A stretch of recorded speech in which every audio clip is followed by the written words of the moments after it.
Worldly moves in, goes in, gates closed, they're all set.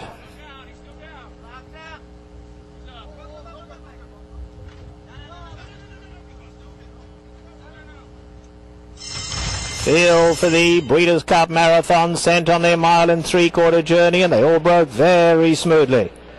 Along the inside we have Ever Rider setting off for the early lead. Alongside of that comes Suns Out, Guns Out, and down at the rail Commander. So 3 of them going off for the lead here. They'll keep the pressure on one another. Blue Skies and Rainbows gets the perfect spot in 4th. In behind that comes Cease back in 5th, gives them 5 length start.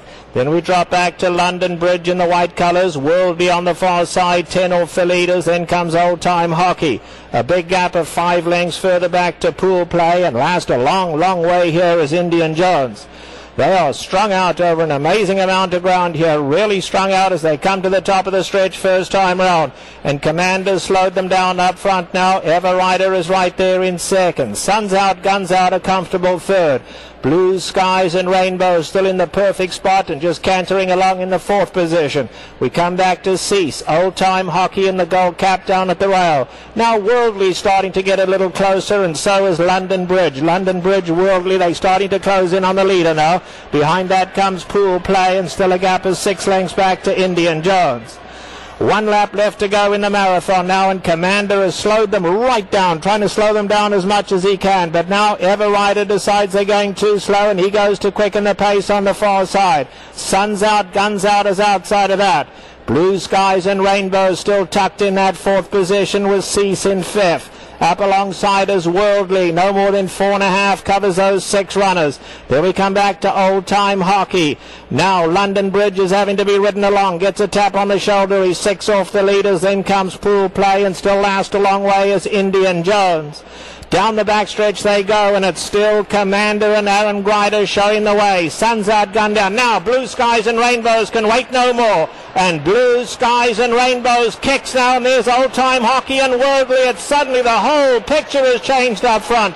Blue Skies and Rainbows, Worldly, Suns Out, Guns Out between them, running a big one. Old Time Hockey has to go 4 wide as they line up into the turn. London Bridge being ridden along from behind. Indian Jones trying to run on, but far back. They are coming to the top of the lane in the Breeders' Cup Marathon. Now it's just a matter of stamina. Blue Skies and Rainbows at the rail. Worldly's right up alongside of that. Suns Out, Guns Out between them. Still 3 of them in a line. Old Time Hockey's dropping out of it. They're at the top of the lane now, and it's Worldly on the grandstand side. Suns Out, Guns Out between them. Blue Skies and Rainbows on the inside. Now London Bridge is coming with a late run extreme outside. Now here comes London Bridge catching them, Blue Skies and Rainbows. But it is London Bridge down the centre of the track coming home gamely. And it is going to be London Bridge. Perfectly timed by Mike Smith to take the marathon. London Bridge wins. Blue Skies and Rainbows a huge one in 2nd. Then Worldly and Indian Jones came from last to get 4th. First time Lasix for a trainer, Joe Hughes, who brought a Breeders' Cup horse for the very first time. She hadn't been training for too long, Kurt, and she felt that London Bridge was an absolute stayer. She thought being by Arch and Out of Kindness, who's out of Kissing Gate, whose sire Easy Goer won the Belmont, she felt there was enough dirt pedigree there to send her handicap horse, who'd been moving his way